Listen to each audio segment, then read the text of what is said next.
number 2 webinar in the series, and as you know, this is brought to you by the Partner Project, a grant from the U.S. Department of Education via the University of Toledo. And you guys are our partners. I'm glad to know that. This webinar is going to focus on the Division of Early Childhood, or the acronym DEC recommended practices in early childhood education, early childhood special education, with some specific suggestions on how these practices could be integrated into the community college early childhood education curriculum.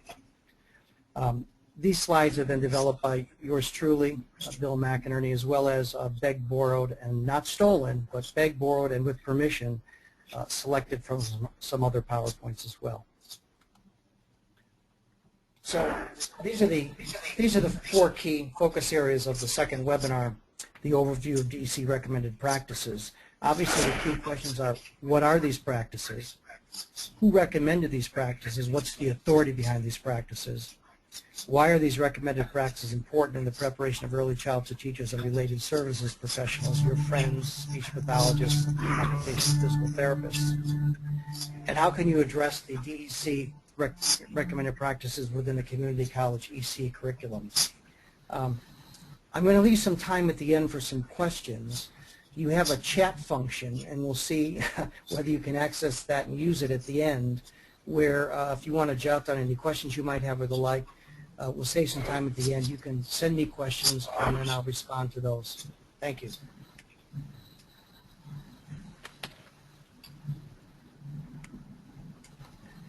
So, introduction to the DEC recommended practices. These are the 3 components of the DEC recommended practices. The cover of the book in the middle, that's the key guide, the comprehensive guide to practical application.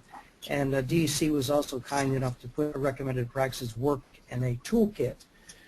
All of these workbooks, all paper cover books, are available either via DEC or Amazon, etc.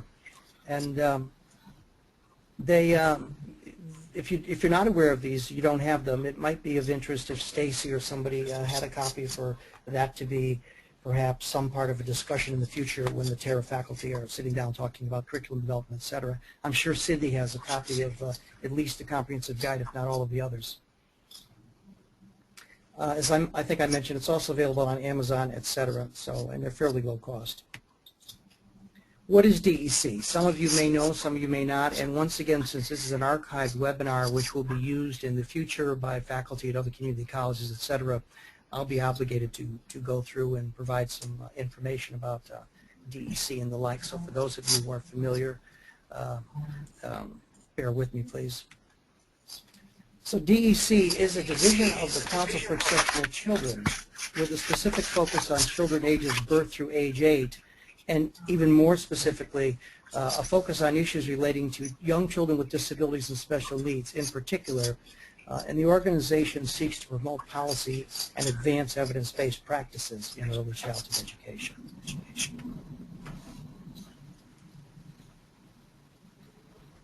Sheila's telling me that she's getting some feedback, and that if you could mute your mic or phone for now, but obviously without losing audio contact with me. She thinks that might be helpful. And then, of course, later on, we can put that back. If that makes some sense to you, the message indicated to me to ask you to mute your microphone or phone and without losing audio contact. Okay, back to business. The whole premise of DEC's recommended practices is based on the current status of early childhood programming and inclusion in early childhood education. And here's a statement issued in 2009 from the DEC and NAEYC, and I'm sure all of you are familiar with the National Association for the Education of Young Children. But just to point out, these recommended practices, have passed the scratch and sniff easier for me to say, the scratch and sniff test with NAEYC as well as DEC. So we could consider this perhaps a meeting of the minds. While the focus is not on DAP, which as you well know is one of the hallmarks of NAEYC, there certainly is a certain respect and deference to NAEYC DAP practices within the DEC recommended practices. So the question is, what are the sources of these recommended practices? That's a critical question. So as I mentioned, DEC is a subgroup of CEC, which is the largest professional advocacy organization in special education in the U.S. and probably across the world. It is an international organization. There are approximately 40,000 teachers, administrators, and related services professionals who are members of CEC. There are somewhere in the neighborhood of 8 to 10 subdivisions of CEC that have particular focuses in special education areas like technology and media, learning disabilities, children with behavior disorders, children with hearing impairments, vision impairments, etc. There's a subdivision for administrators and the like. DEC is just one of these subdivisions in which the membership has a particular interest in young children with disabilities ages 0 to 8. In reality, the primary focus of DEC is birth to 5. As in Ohio, basically the K to 2 segment doesn't really get the same attention as the 0 to 5 with respect to the membership of DEC.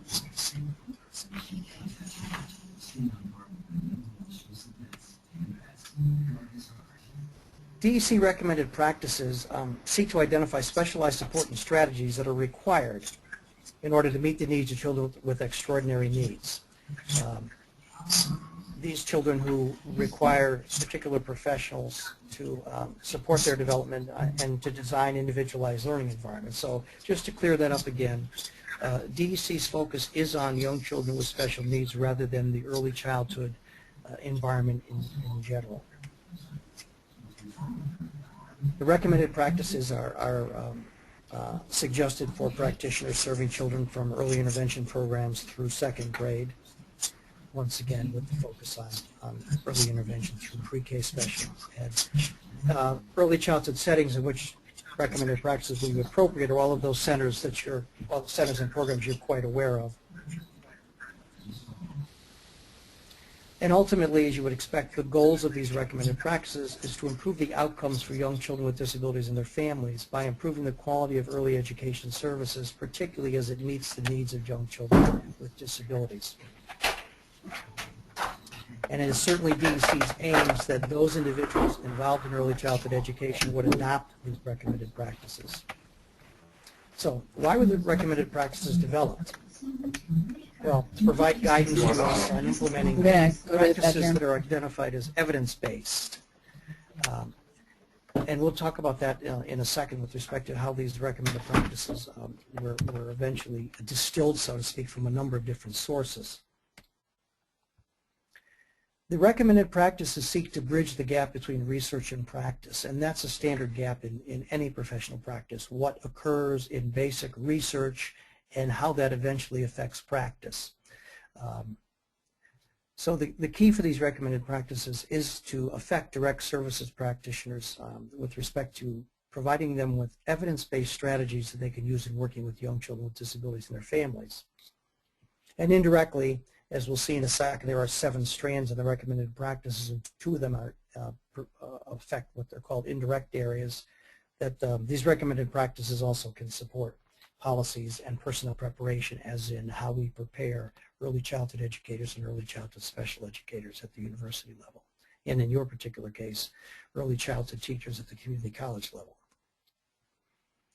So there were 3 basic processes in identifying practices. One was to tap into the professional wisdom of the practicing community. So basically discussing with early childhood educators, early childhood special educators, current practices and experiences with respect to what would now define basic practices in the field. The second element was to review research to find out what evidence that exists for certain practices that would suggest that they would be recommended. And finally, a field validation where professionals in the Division of Early Childhood were polled about the relevance of these research-based practices. In investigating the literature, over 1,000 articles were reviewed, and approximately 8 out of 10 of these articles, in this case 843, contained at least one recommended. So there was a wealth of literature that was reviewed by a team of in the Division of Early Childhood, And the outcome was that a significant number of recommended practices were identified, and in a second we'll look at exactly the scope of those recommended practices and once again those 7 areas of practice. The intent of the DEC team was to align practices from research literature with the experience and wisdom of early childhood and early childhood special education stakeholders.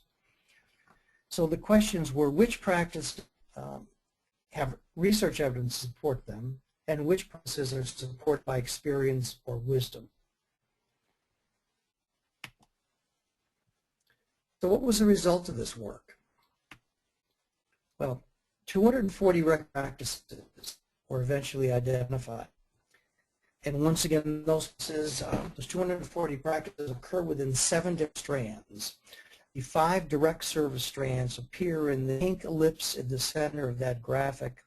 Assessment, family practices, child-focused practice, interdisciplinaries, and technology applications. There were also 2 support strands, personnel preparation, and policies, procedures, and systems change. So basically, the guideline regulations describe high early programs, which would include young children with special needs. So once again, here are the 5 direct service strands, and we're going to look at a few sample recommended practices within each of those 5 particular strands.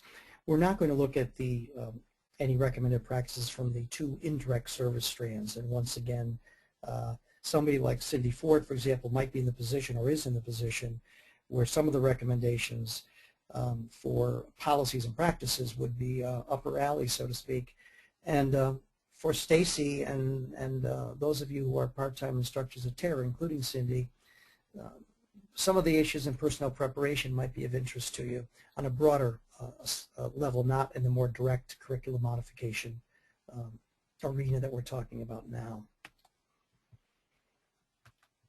So DEC recommended practices build on and extend the foundation of quality programs, quality practices for all children, but specifically to meet the needs of children with disabilities. Are the recommended practices important? Who cares? What the potential impact? These recommended, once again, if you remember in development of these practices, the discussion about what's the conventional wisdom with respect to what are current practices that people hold as effective and appropriate, are research literature to determine which practices have the strength of research finding behind them. And the third aspect was to poll practitioners to see if they could come to some about what the recommendations be. So, the recommended practices represent collective wisdom of the field. Identify practices work, evidence-based practices that are supported by research. They provide a frame to define qualities. The recommended practices, to the extent that they are evident in an inclusive program, individuals might be more inclined to say higher quality. The recommended practices positives for all children, I think that a couple of the examples I have later will support that. They apply early child settings, and we had that previously, community-based preschools, public schools, Head Start, early intervention programs, etc.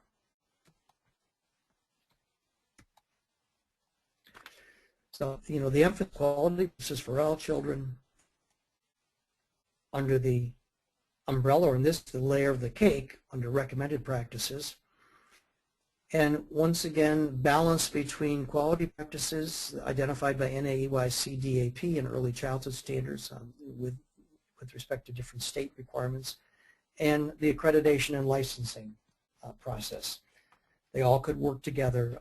The DEC recommended practices should provide value to each of those curriculum areas or licensing procedures.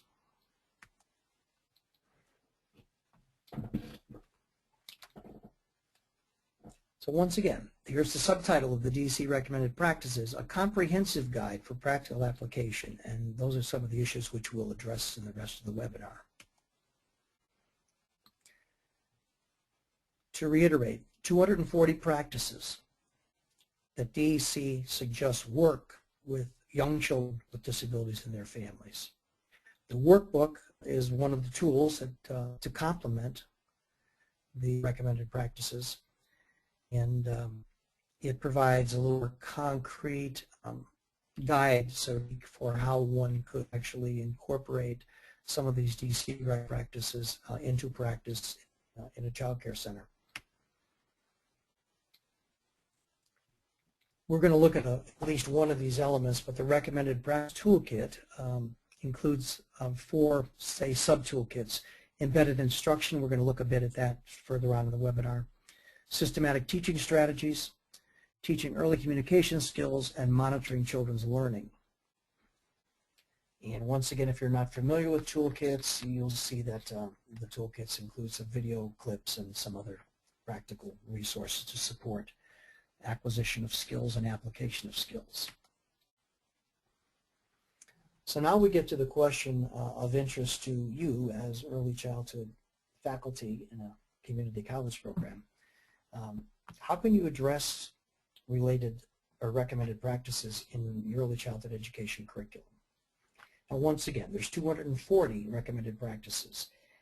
240 practices do not have to be incorporated in the early childhood education curriculum within 6 months. And in fact, I think we could all agree if we took the 240 recommended practices, sat down for a few hours, we probably could identify 20 that are key practices and that are fundamental, maybe another 30 or 40 that are highly desirable, and then other practices which may be more peripheral with respect to the scope of your responsibilities in the 2-year associate's degree program. So let's look at strand 1. And we're doing okay on time here. I haven't been monitoring. Looks like there are still 5 participants. I may change my rule about questions for chat. We'll see and open it up as we proceed through these slides. And of course, if I do, I'll let you know. Anyhow, strand 1 of the assessment strand, identified as A, contains 46 assessment practices out of the 240 practices that were identified. And as you can see, they're broken down. In this case, there are 5 different subsections, so to speak, of assessment, and the number of practices in each of those subsections is identified. And you can see that on your slide. I highlighted the area in red, and we'll look at an example or 2 of practice in that particular area. And those would be practices A21 to A29. Just to point out that the recommended practices are nicely organized, 7 different strands, 240 different practices, prorated across the 7 different strands, not equally weighted, but prorated. So what were the guiding principles in developing the assessment section? 2 of them. One, that principal stakeholders, parents and family members, must play a vital and indispensable role in assessment from the beginning to the end. And assessment methods and materials must accommodate children's developmental and disability-specific characteristics. One is a more global, process-oriented principle, and the second one is quite specific and fairly concrete and talks about moving aside from more traditional measures and making sure that measures to the extent possible are authentic and actually capture children's development and don't unnecessarily penalize them for disabilities. So let's look at recommended practice A24. That practice is professionals assess not only immediate mastery of a skill, but also whether they can demonstrate the skill complete across other settings with other people. This is the very important concept of generalization or generality. An application of this principle when an early childhood education teacher is aware of a child's behavior in different settings and activities which require interaction with different materials, and that the child is able to execute these skills or behaviors in the presence of peers and with other adults.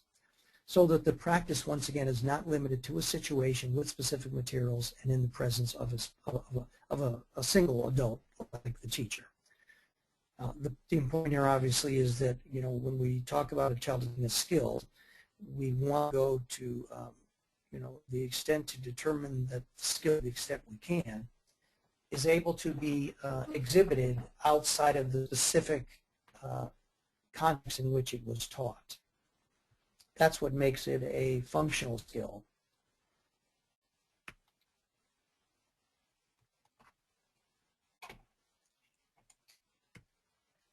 Oops. What would A24 look like? Well, in this case, a child would be accessing materials without assistance during an art activity. However, the teacher would also be concerned about whether she was able to access materials at snack, at the water table, the construction area, in the house area, etc. And once again, this would reflect the concept of generalization. So let's move to second strand, child-focused interventions. Coded C. There are 27 child-focused practices out of the 240. We're going to look at the first subset. There are 3 subsets of practices. We'll look at the subset in red, designing environments to promote child safety, active engagement, learning, participation, and membership. So once again, what provided the guidance for these child-focused principles? Well, the principles evolved from 3 guiding principles. One was that the primary function of early childhood special education and early intervention is to promote children's learning and development. Not much argument there. The second principle was that interaction with the social and physical environment has a primary influence on child learning and development. And you're all certainly quite aware of that. It's not just the physical environment that has an effect. It's also the planned, the incidental, and the shaped interaction between peers and adults that has an effect on child's development. And a third principle that said that research was now available, accessible, that promoted systematic decision-making in planning child experiences. And detoxified, what that means is that there's evidence-based practices now that have the full force of research findings behind them, which will promote expanded participation of children and children's learning and development in early childhood settings. So here's recommended practice C2, prompting and fading, and once again, this is right out of the DEC recommended practices guidebook. Prompting and fading procedures, modeling, using a hierarchy of prompting, time delay, are used by teachers to ensure acquisition and use of communicative, self-care, cognitive, and social skills.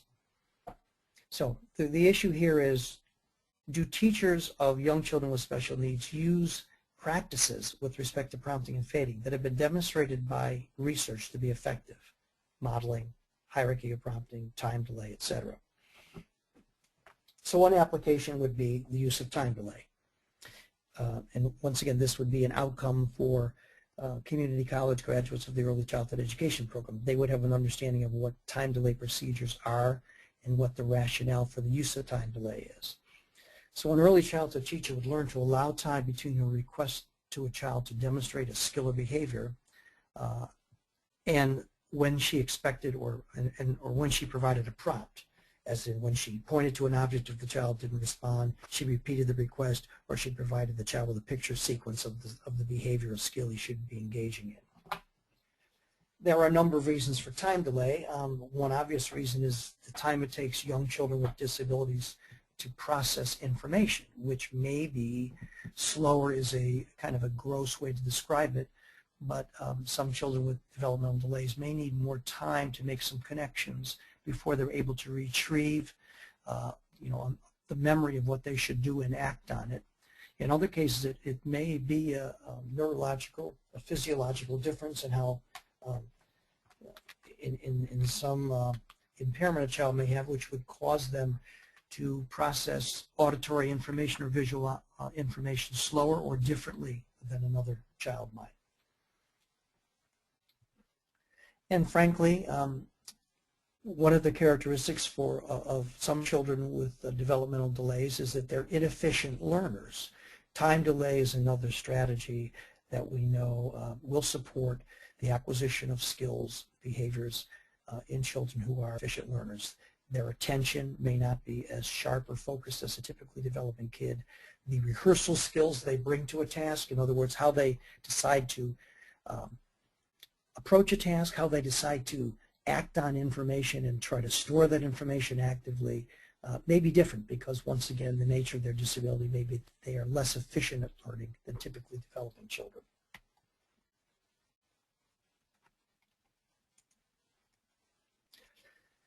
What does C4 look like? Well, another option could be the teacher could look at a child's preferences in an effort to increase their engagement in a particular activity. So that might be that a teacher decides to negotiate some if-then agreements. So, no, if you do this, then you can do this. So she looks at activity a child prefers, and she looks at an activity that she thinks is helpful to a child, cause the child to engage in activities that will support his development, but with which the child is reluctant to engage.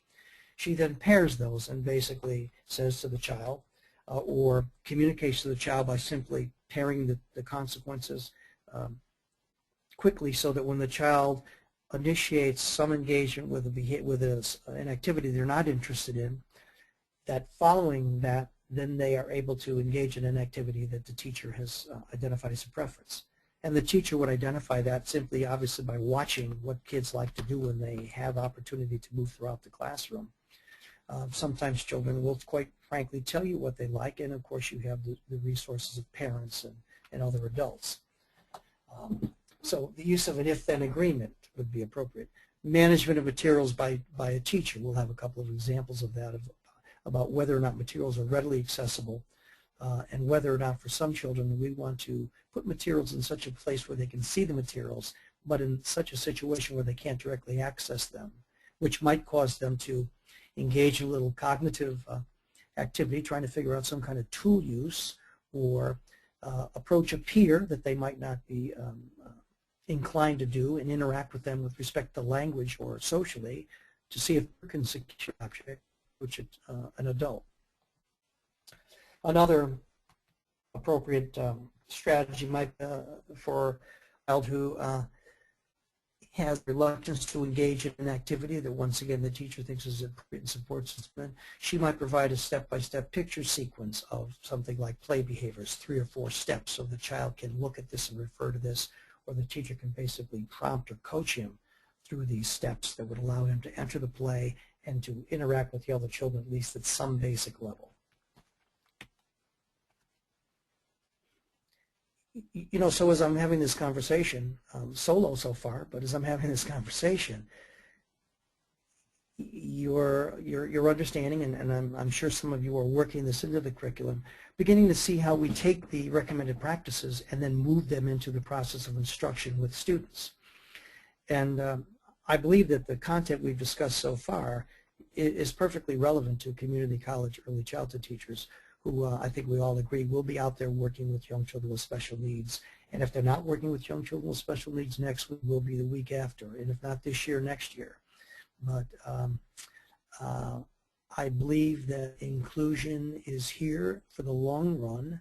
If we look at some other events that are occurring socially and politically in the country, I think we can see that you know, inclusion is a practice that is likely to have significant support from families and from professionals from the community in general. So all of your early childhood teachers need to become more familiar with how to interact appropriately with young children who have developmental needs. Strand 3 is the family-based strand. There are 17 of the 240 practices identified in the family-based practice strand.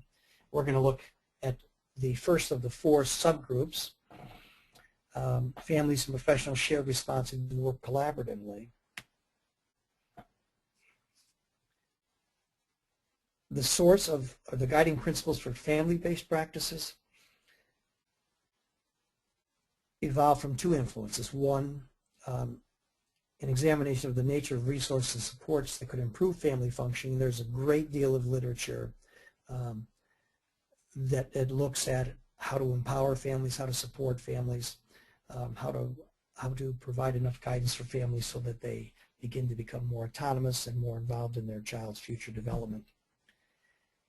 and how to provide supports and resources that are family-friendly, family-centric, culturally appropriate.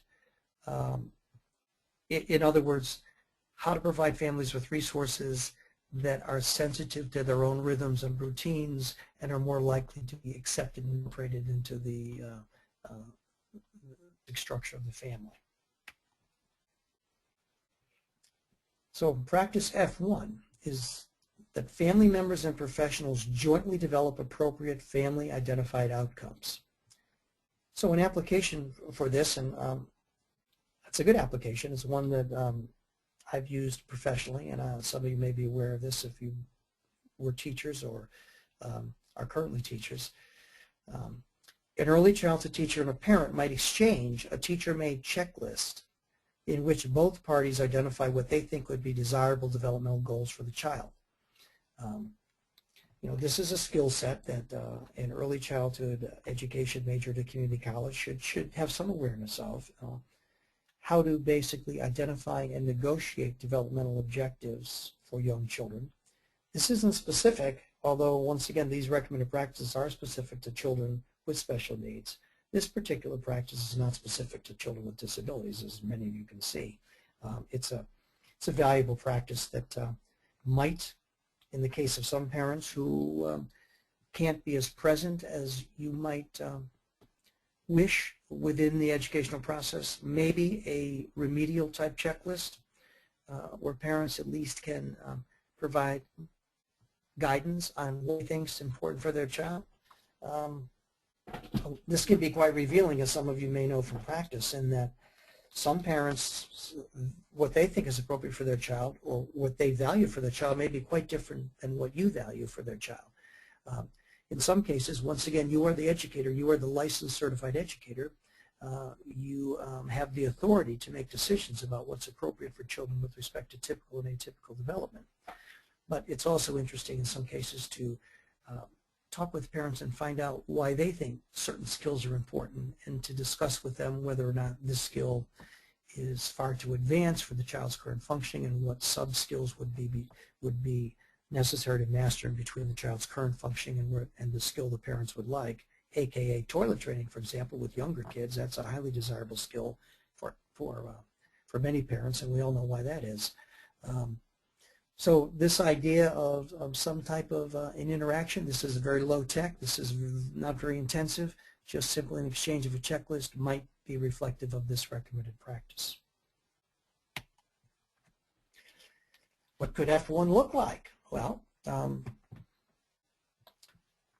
professionals, that would be your graduates, and family members could share the information about these developmental targets before the IFSP and IEP meeting. Wow, wouldn't that be a great idea? I do know that that does occur in a number of school districts, and it's it took us a while to get there, but rather than having the IFSP or IEP already created when the parents walk in and have nothing to say and are given a fairly static document, this allows us to at least prior to having this actual annual meeting is to, for both sides, for both parties, for the parents and the teacher, to be able to interact a bit and come to some kind of preliminary agreements on what will be appropriate learning objectives for their children. Strand 4 is interdisciplinary models, and once again 19 interdisciplinary model practices out of the 240, and there are 4 different sub-strands, so to speak, or sub-elements of the strand. We're going to look at practices in the first 2 sub-strands. Teams, including family members, make decisions and work together, and professionals cross disciplinary boundaries.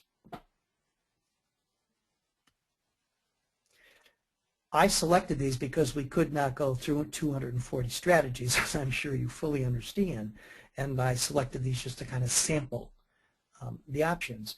Once again, if you do get a hold of this, the DEC recommended practices, or have access to it already, you may find other recommended practices within each of these 5 strands that you find are currently particularly relevant with respect to the early childhood programs you work in, and by fiat may be you may see as appropriate to embed into the early childhood curriculum at the community college. The guiding principles for interdisciplinary models evolve from these 4 principles: that intervention is a collective responsibility, one where teamwork is absolutely necessary. And once again, teamwork in this case, since it's an interdisciplinary model, means teachers, paraeducators, related services professionals, therapists, family members, and any other individual who has a significant role in the life of the child. Team members also agree to exchange competencies in a transdisciplinary fashion. I have an example of that, a very brief example. That's a whole other issue that could consume a whole webinar. In fact, I'd have to look ahead, but it might be one. But we know 3 different models: multidisciplinary, interdisciplinary, and transdisciplinary. And the model du jour is the transdisciplinary model. And as a result of my previous professional practice, I definitely root for the transdisciplinary model. It is the one, in my opinion, that was the most empowering for everybody in the transdisciplinary.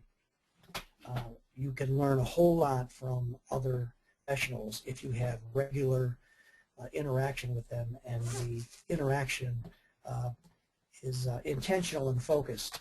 So once again, to the extent that we can have teachers and related services professionals and family members interacting, we improve everybody's awareness of the child's development and improve the opportunities for effective instruction.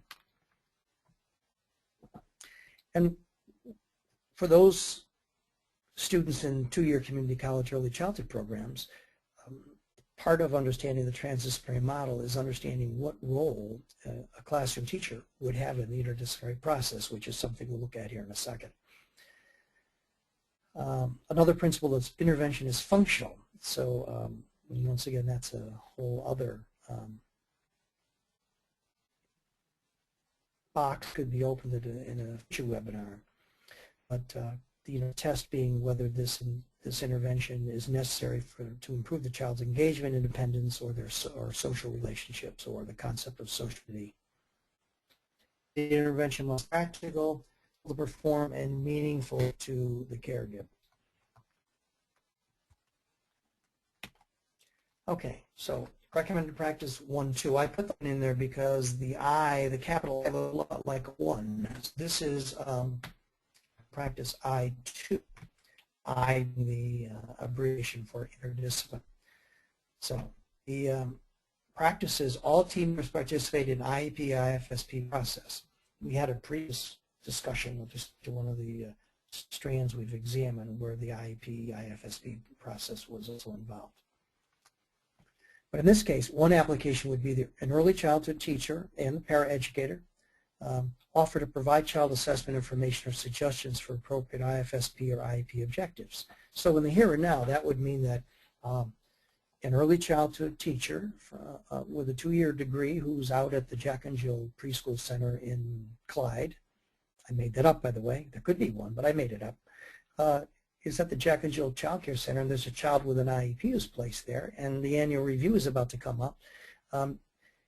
A person who may in their training understand that they are a member of this IEP team under federal law, under IDEA, they are clearly welcomed to participate. You know, if they didn't get an invitation, might at least offer their services, so to speak, as one of the key players in this child's life, and in fact some would argue the most important with respect to instruction, given that they're the person providing most of the instruction, not the itinerant teacher, for example. A second application might be that the early childhood teacher and paraeducator offer to participate in the IFSP or IEP planning meeting as team members. And this also is clearly supported by IDEA. And I have you know, seen some evidence of this occurring. More school districts are welcoming individuals who may not be part of the public school but who have a significant role in the lives of children to be members of the IEP or IFSP team in the case of early intervention. A second practice is I-7. Sounds like a bingo game. I-7, yeah. Team members engage in role release. They help others learn each other's skills, and role acceptance. They're prepared to learn other skills. once again, proactively in the early childhood education community college curriculum, this is important information. And basically what it says is, as a graduate of this program, you may find yourself in a professional role as a preschool teacher, and you may be involved with a child with an IEP who is receiving services from somebody like a physical therapist or a speech and language pathologist or an occupational therapist. They may prescribe or recommend to you certain strategies or approaches to use when interacting with the child around either mobility issues or fine motor issues or language and communication issues. And so you need to be open to the possibility of receiving some limited training from these people, and more importantly, open to the prospects of following through on these recommended practices in the absence of that therapist. So an example or an application would be the early childhood teacher or paraeducator engages the child using language facilitation skills demonstrated by the speech language pathologist or SLP. In other words, helping early childhood teachers understand that they are not going to be a professional discipline unto themselves. They're out there, that they're going to be other professionals nibbling around the edges, and they may want to engage them and to help them adopt certain skills and strategies which are, once again, evidence-based, but might be outside of the specific training of that classroom teacher. The last direct strand we'll look at is strand 5, technology applications. And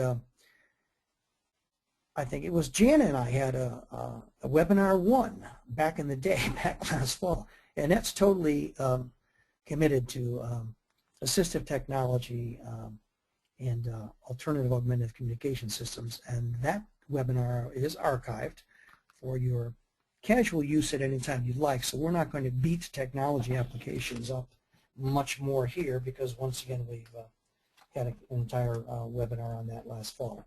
So once out of the 240 recommended practices, 22 are under technology, and there are 4 sub areas under technology, and we're going to look at practices under the area of families and professionals using technology to access information and support.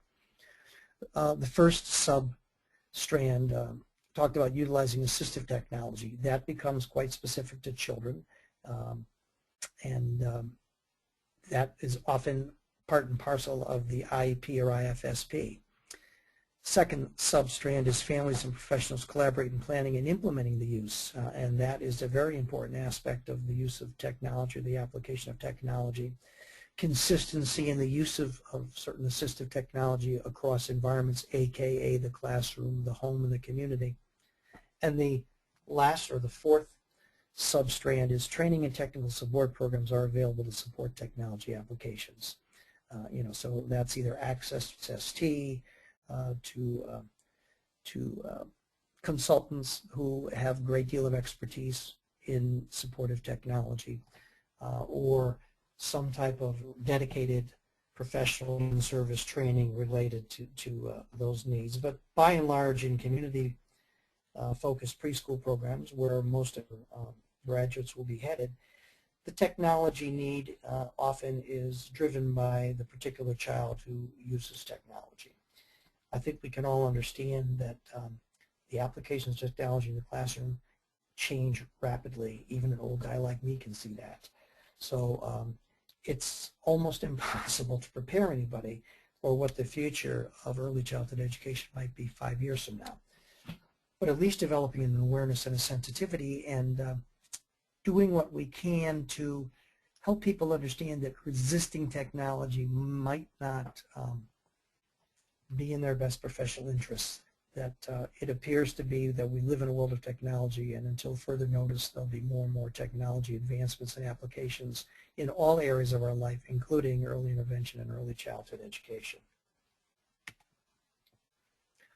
The guiding principles in the technology strand: technology should enhance child development through access. It's very important, access to the general education curriculum, one of the key buzzwords in No Child Left Behind, IDEA, etc. Access and participation in the general curriculum. Cultural and family preferences must be incorporated when we are involved with assistive technology.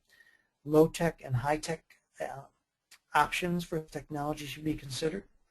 And food for thought, technology is a tool and not a solution. For those of you who have been involved with young children with assistive technology, you often have seen while this can greatly enhance their engagement and participation, it more often than not is not going to be a complete solution to the illness that they're experiencing. An example of a recommended practice is T14. So professionals provide families choice and opportunities to use technology applications to access information and network with other families for support and advocacy. An application would be, that's obviously the recommended practice, T14, an application would be an early childhood education teacher would seek parent comment on how she can create a website, or could create a website with helpful resource links, sorry for the typo, assist parents in creating a wiki site for parent-to-parent communications, and possible parent use of social network options to support communication and advocacy. I have seen some very amazing things that young teachers have come up with recently with respect to teacher-designed websites and other forms of interaction. This is a very interesting frontier right now, and it begins to beg the questions about the borders between your professional and personal life, which is not the subject of this webinar. But we certainly have young parents who are all about Twitter and about Facebook and all kinds of other social networking options, and young teachers who also live in that same world. And I know for some of us perhaps we don't want to be quite that engaged, but in fact I think we're going to see more and more access and communication between parents and teachers and parents once again as a result of this explosion of social networking opportunities. Recommended practice T17. And here we go. Professionals have competencies to access technology for obtaining current research, reviewing effective practices, and networking with peers. I guess I sort of just previewed that.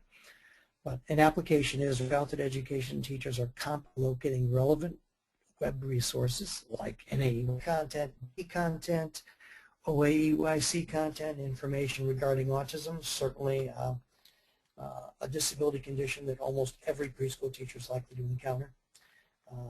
Web resources related to practices and professional advocacy. And certainly we could all agree that younger teachers or more recent graduates seem to be much more confident and competent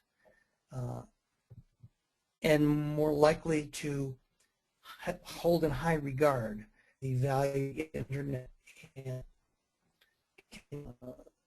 mobile communications as a key tool in their professional lives. Okay, once again, those were the 5 direct strands with respect to the 240 practices. I'm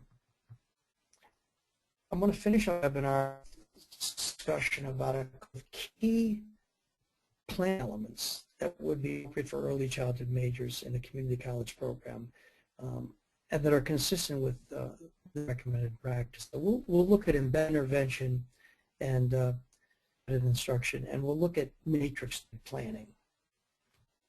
I think these tools have advanced the field, are very much user-friendly and really adopted by early childhood education teachers. I think both of these concepts or practices, more appropriately, both of these practices have been highly regarded and welcomed in the early childhood education community.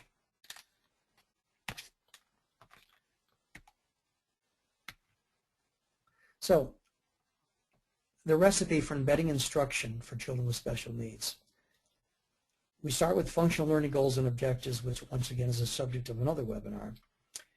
Look at opportunities for children to learn and practice these functional skills or behaviors across the curriculum and across daily activities. And we parallel this with awareness of developing appropriate practice and routines.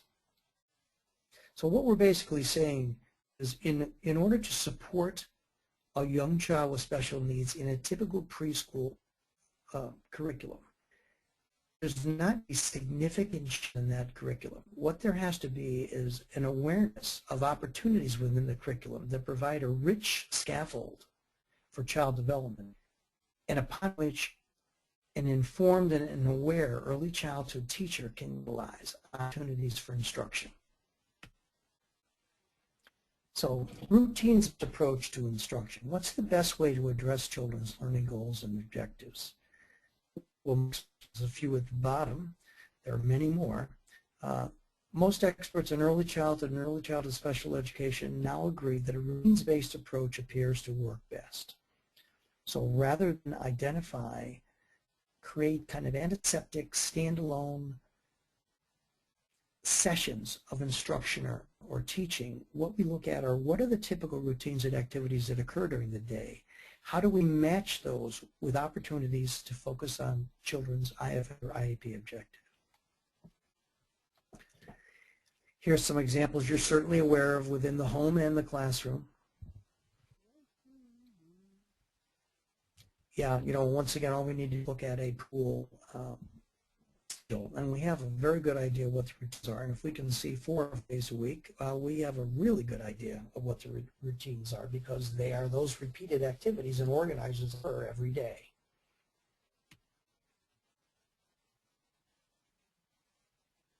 So in the routine-based or activity-based model of intervention, which we embed in, okay, that's the key, and means we look at the children's IEP or IFSP objectives, and we look for opportunities that already exist within the typical curriculum. We do not create artificial opportunities for instruction. That may be necessary in some cases with children with the most severe disabilities, or children with a disability condition like autism who have very severe forms of that condition. But in general, many of the children who are included in early childhood education programs can benefit from embedded instruction. So embedded instruction focuses on a child's daily routines or activities that we just looked at before, looking for a context for learning and an opportunity for embedding.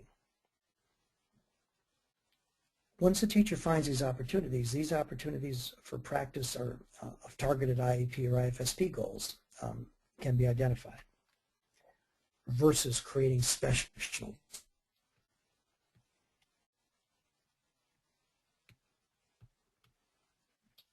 Here are a few examples which you can read later about what might occur during certain typical routines and activities in a early childhood classroom. So children, when they're interested and motivated, that's why routines-based approach can be helpful. They learn best when opportunities to learn and practice throughout the day. This is called distributed instruction versus massed instruction, which would be teaching that occurs during one period of time. And this is also an acknowledgement of the reality. It is difficult for busy early childhood teachers, some of whom might have 16, 18 kids in a classroom, with maybe 2 or 3 kids who don't have IEPs, but are children who have some developmental differences, as well as maybe a couple of kids with an IEP. It's very difficult for that teacher to take time out to provide specialized instruction. So it's a pragmatic response also. Try to embed the instruction into activities that already occur. So what would a teacher do in a routines-based approach? She'd find good times to help children learn about and practice new skills or behaviors. And, you know, good times could be during certain activities, such as taking turns during a board game, using names of objects, playing in the housekeeping, listing items during, and 400 other unlisted opportunities. Teachers need to know what children are interested in, what gets their attention, what motivates them. And once again, we know the key features. Observe children, ask those people who interact with those children, the 3 ways we can determine motivation.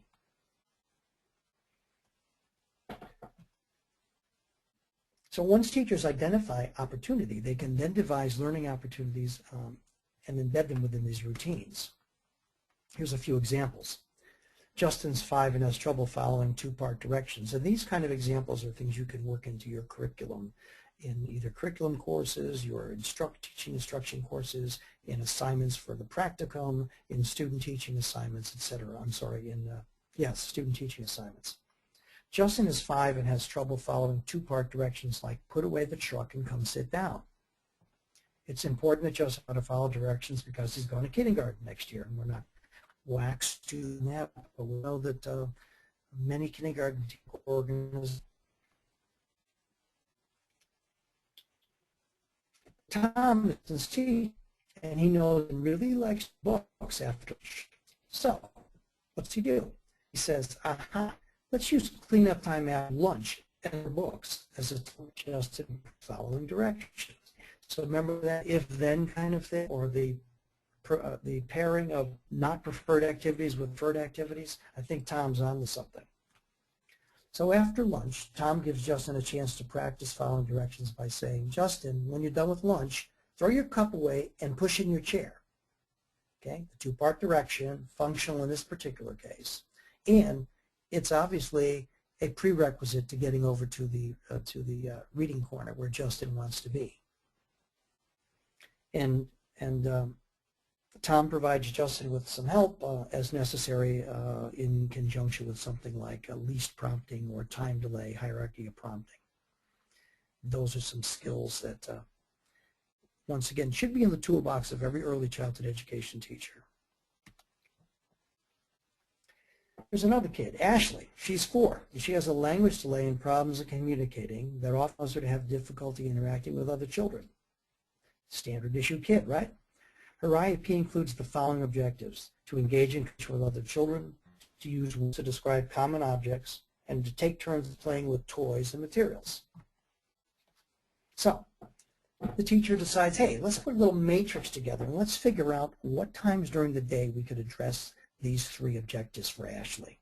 And I'm just going to put an X in that box in this row column matrix. Voila, there it is.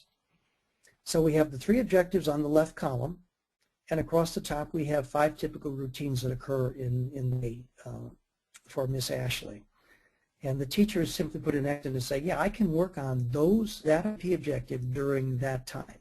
You notice, even though there's 5 opportunities, the teacher has not put down 15 different X's. She's only put down a couple or 3. That's rational. You know, and you know, we're all, I think, all about the idea of, look, we don't all have to get to 10. We don't all have to get to perfect. But no, there is some room for improvement, and this is one very low-tech strategy that can help an early childhood teacher understand what the opportunities might be to address these IEP objectives. I'm going to show you a more complex matrix here in a second. And let me just say that the matrix is more complex that you're going to see, but not complicated. So what about Todd? Yeah, when kids like Todd, you know, maybe we need to, he's a kid who doesn't seem to have favorite activities, so maybe we need to find interesting opportunities to practice skills. He's 3 and he doesn't seem to be interested in anything. He spends most of the day wandering around, and of course we know younger kids are less likely to be engaged. Some of it has to do with the developmental materials and access. It just seems to be the nature of 3-year-olds. In fact, there's been some interesting, I saw some interesting research regarding engagement of 3-, 4-, and 5-year-olds, and as you might expect, the older kids got, the less time they spent wandering and off task in general, as they move from 3 to 4 and 4 to 5.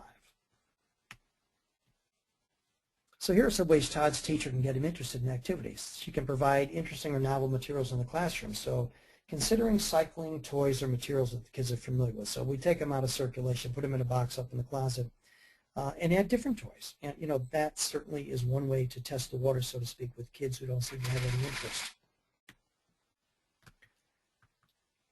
And you know, the teacher might put an object or toy that Todd seems to be interested in within his view but out of his reach. What might this do? Well, it might motivate Todd to have to ask somebody to get some help to get the toy the like. So he has an objective to interact with other children. This might be one way to pull that off. The tension is, how badly does he want the item? But you know, early childhood education teachers also need to understand that sometimes we need to be a little less helpful with some kids, right? And particularly kids with developmental delays.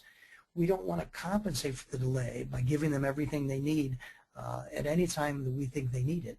because it might be in their best interest to cause them to have to interact with other individuals to secure things they want or to figure out another way to get there. Another example is providing just a little bit of a preferred material or activity, so Todd has reason and a chance to ask for more. So, you know, snack time. Snack time is a great time for teaching. Yeah, things are a little hectic, a little chaotic, but there's also some excellent opportunities for some functional motivated teaching. So rather than give all the kids 12 goldfish, maybe she just gives the kids a couple of goldfish, because then the kids have to either ask for more, ask the kid next to them to pass the bowl, ask the kid across the for the tongs to get the goldfish out, whatever the variation is. Well, once that would be an application of a recommended practice that for those children who either need social engagement or need opportunities to practice language, don't provide them with everything they need. Provide them with less than they need. But they're in a position to need to ask and interact with other children to get what they want. How about Robert? He's got a mobility objective to walk unassisted for 10 feet. So what do we do? Well, we start to set up activities that require Robert to walk, oddly enough. And we try to set up activities that are motivating. So we try to ensure that when it's time for snack, Robert is several activities centered day so that he is motivated to move the 10 feet to get over to the table and have his snack. Okay. The last section of the slide, the teacher has to make sure Robert has opportunity. Absolutely. He has to have a reason to go from one place to the next. And it's okay for teachers to make that up, or to engineer the environment just on a whim, to just move something Robert wants across the room before Robert's aware of that, and then when Robert asks for it, say, oh, it's over there. Okay, that would be a good seat of the pants instruction. Giving kids opportunities and choices. Sabotage is another recommended practice of incidental instruction, where a teacher might simply forget to provide the children with all the materials they need, which once again would cause children to think, well, wait a minute, I'm missing a piece. There's 4 pieces, I only have 3. What piece am I missing? Where can I get that piece? Does anybody else have that piece? What color is that piece? Will I need to ask for that piece? These are all tricks, so to speak, and they're really teaching strategies. They're not really tricks. That will cause children to be more engaged, or once again create an opportunity in motivating circumstances for children to extend their learning. Setting up an absurd situation. Another example, serving children blocks and plastic animals for snack and waiting for their reaction. Some of you have done some of this stuff, and I'm smiling right now doing this webinar because I've seen kids do this, and they just love this. They just love saying, that's not right. We don't eat those. Of course, we need to be concerned that if we have any kids there to lead anything, we got to make sure that they're not at the table when this little activity goes down. Also, the caution is not to provide all the other kids with the appropriate stuff and just provide Tommy, in this case, with the wrong elements. Okay, Tommy might begin to develop a bit of a complex as being the only kid who never gets all the stuff. But Ashley, she needs help naming common objects. Here's a whole bunch of situations here. Novel materials, choice, etc. Okay, I think you got the drift there. Those are some recommended practices that could be easily blended into early childhood courses, and with the discussion about how they might be appropriate for some children with delays, either in language skills, cognitive skills, motor skills, etc., and cognitive skills, if I didn't say that already. Let's jump into this matrix planning. The matrix planning has just a few basic elements, and the matrix has been around for 15 years. It's not rocket science. It's pretty straightforward, but it is genius. Early childhood teachers love the matrix. I can't say that enough. They love the matrix. I've never had one early childhood teacher, with respect to the grants we've had, the graduate students, who said, oh, I hate this. This doesn't make any sense. They all say, wow, this is extremely helpful. This shows me exactly. It's a concrete example of how I can plan for incorporating a child with special needs into my curriculum. So it does several things, the matrix. It takes the child's IEP objectives and it matches them with typical early learning content standards in the state of Ohio, for example. It also matches an opportunity to address that IEP objective across the routines, just as we saw previously in Ashley's very remedial matrix. And a fourth element can be that it can add a teaching strategy that will show the teacher what she can be doing in evidence-based practice or recommended practice that will address that IEP objective during that particular typical activity and routine in the early childhood classroom. This is consistent with what we call embedded learning opportunities, or ELOs. Okay, we embed the instruction in the daily routine or schedule. And these interventions, embedded interventions, promote children's engagement, learning, and independence. So here we go with the matrix. We're going to see a sample that has a daily schedule with routines, teaching opportunities are identified, and appropriate teaching strategies are identified as well. As I pointed out, the IEP objectives are indexed with typical activities, and also we're going to see some examples of some appropriate teaching strategies that support the IEP objective. So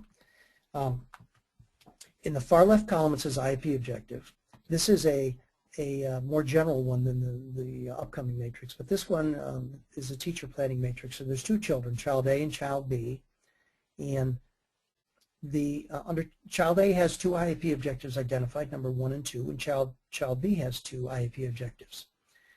You can see the teacher in the left. There's a routine or schedule with time parameters, unloading buses, etc., prep for lunch, and parallel to those activities, the teacher has identified how she can meet objective 1 or 2 in those activities. This is fairly comprehensive. For example, child A, this teacher has identified how she can address objective 1 and 2 in each of the daily routines she's identified in the far left, and almost the same for child B. So we're going to say this is a mature teacher who has had some experience with having children with special needs in her classroom and is comfortable with the idea of using this kind of matrix planning model.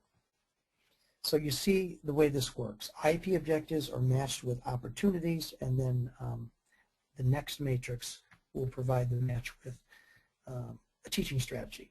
So this is the most elaborate matrix, and once again, while it is complex, it is not complicated.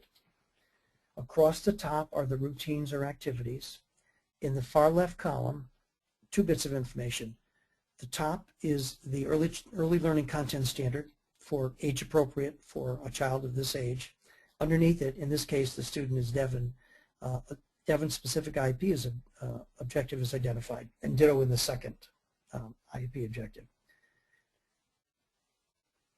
There are 5 opportunities in this particular day to address this IEP objective, and in this particular case, the teachers identified 3 opportunities to address each of these 2 objectives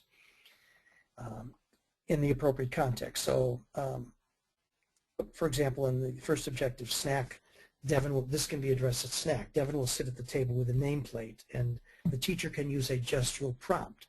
So, we've kind of upped the ante here. We've actually included a strategy that can be used, and these things can be archived, so to speak, these strategies, and just sort of cut and pasted into this kind of a matrix. And you can look at those at your leisure. You may be familiar with them under different names, or familiar with them without ever having seen a name.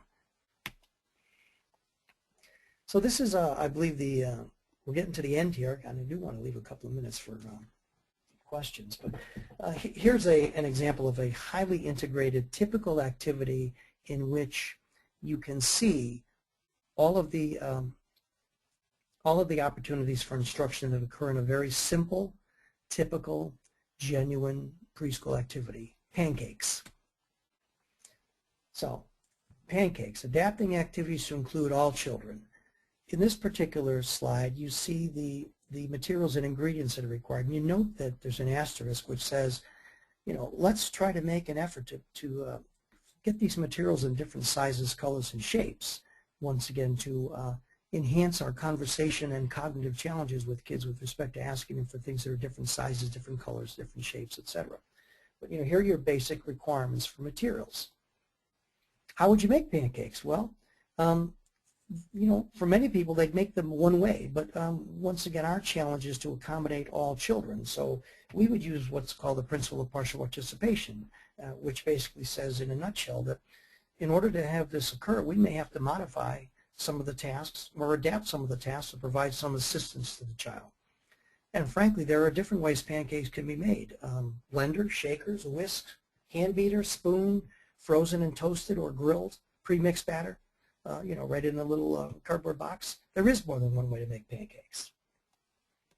What can be learned in making pancakes? So you guys can look at this at your leisure too, but obviously, if we're paying attention, in the course of this process of making pancakes, and we all know NAEYC guidelines say the process is as important as the product, and getting there is at least as much fun, or the process is at least as much fun as the product. So, number and size concepts, spatial relations, literacy, science, believe it or not, right? Science can be addressed in making pancakes, language, communication between children, social interaction, self-help skills, fine motor skills, gross motor skills, even multicultural aspects. You know, who would have thought just something as simple as pancakes, if you actually analyze it and take a look at it and are not intent on getting it up and finished in 20 minutes and might go to it more than just once every 3 months, look at all the stuff that we can actually address in the course of pancakes and at different levels for different kids. So, once again, early childhood education teachers should be helped understand that the curriculum already offer is rich with opportunities. They do not need to create a special education or a parallel set of activities for kids' abilities. They just need to be attentive and aware and have some basic information and a commitment to modify and adapt activities to meet the needs of children with IFSPs or IEPs. So, there you have it. The Comprehensive Guide for Practical Application. We've just had some discussion about how could you use DEC recommended practices to bring a lens of intention out to curriculum planning and instruction, how you might encourage discussion of these issues with your students.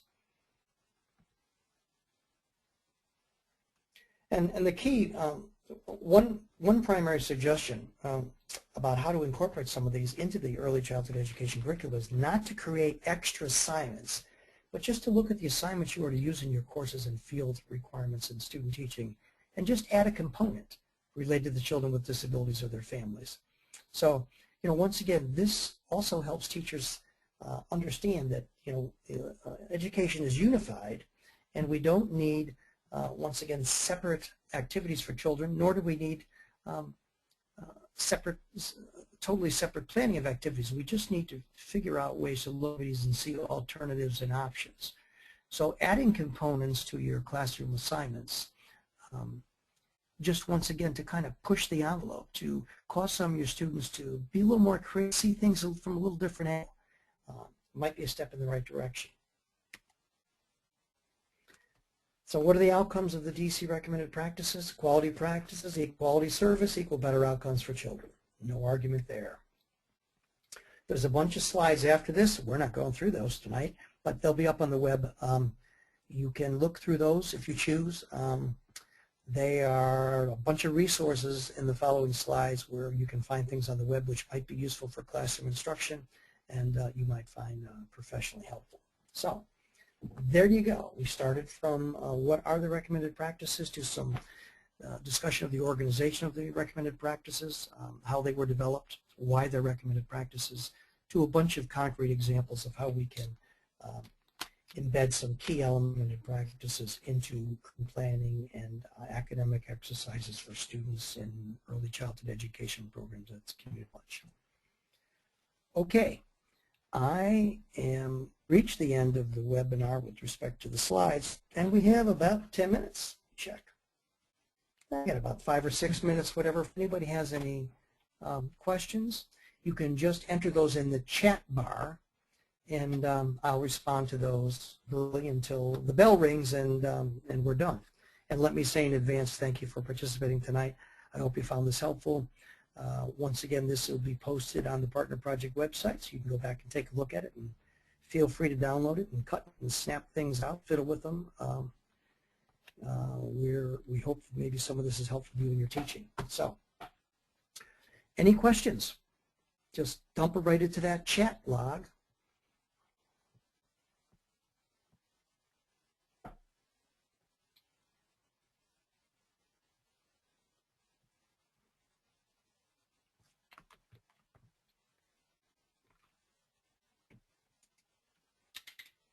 You can unmute your mics, by the way, too. Your mics or phones.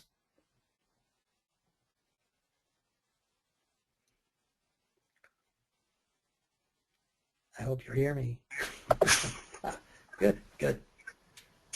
Yes, you can unmute yourself after an hour and change.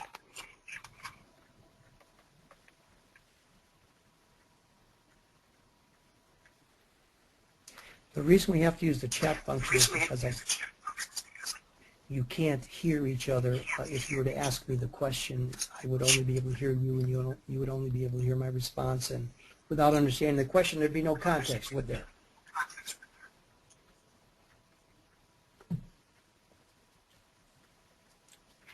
Oh, and I forgot about the quiz. Oh, no, wait, okay, there's no quiz. Yeah. Any final questions, comments?